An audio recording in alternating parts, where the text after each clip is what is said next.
t'as mal parlé à tes oncles. C'est vrai ou c'est pas vrai? T'as pas écouté ta mère. Tu m'as pas écouté. Tu répondais HD à ton grand-père. Est-ce qu'on a le droit de se comporter comme ça? Et je sais que quand t'es comme ça, c'est qu'il y a quelque chose qui te tracasse. Est-ce que t'es content de passer au CP? Est-ce que t'appréhendes? Est-ce que t'as peur un peu de changer d'école? T'es content de changer d'école? T'es sûr? Ben c'est à cause de quoi? Pourquoi tu fais ça? Pourquoi tu essaies de faire des bêtises à chaque fois? Regarde-moi quand je te parle. Ça, c'est pas normal, ça. C'est pas normal. On va pas voir la famille pour que je vous crie dessus et que je vous punisse et que je te reprenne quand tu parles mal aux adultes. Je rigole pas. J'ai l'air de rigoler, là?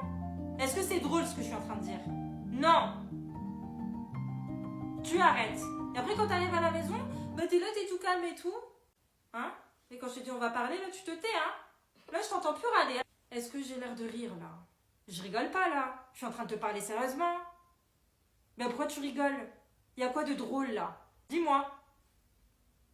Mais là, tu me regardes comme ça. Oh! Faut pas que t'aies un comportement comme ça, Imran.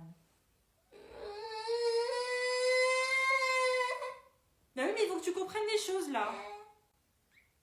C'est quand tu vas grandir en manquant du respect aux grands? Tu crois que moi, ça me fait plaisir de te voir comme ça? Regarde-moi. Arrête de pleurer. Ça y est. Voilà. Bah oui, mais bon, Imran.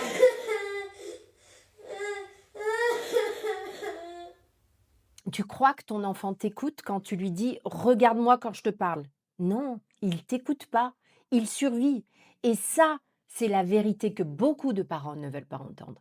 Et dans cette vidéo, on voit une maman pleine d'amour, vraiment, elle veut bien faire, elle veut qu'il grandisse avec du respect, mais ce qu'elle ne voit pas, c'est qu'à ce moment-là, son enfant, il a peur. Il passe de ce moment où elle est en train de se connecter avec lui et c'est OK, il sourit, il est connecté et puis d'un coup, il a peur.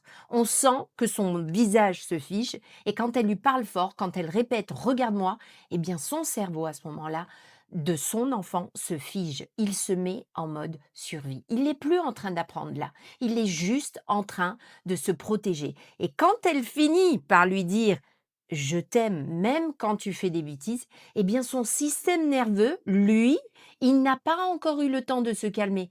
Il entend l'amour, mais son corps ressent encore de la peur. C'est-à-dire qu'il ne l'entend qu'avec son cerveau.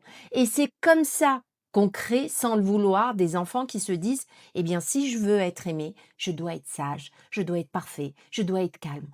On ne veut pas leur faire de mal, mais on répète ce qu'on a connu. Et en parentalité consciente, on ne retire pas la fermeté, mais on retire la menace, la peur. Au lieu de dire regarde-moi quand je te parle, tu peux dire je vois que tu es tendu, respire avec moi. Tu régules d'abord, tu éduques ensuite. Connexion avant correction. Parce qu'un enfant n'apprend pas le respect quand il a peur, il apprend le respect quand il se sent lui-même respecté. Et c'est ça la vraie autorité, celle qui apaise avant d'éduquer.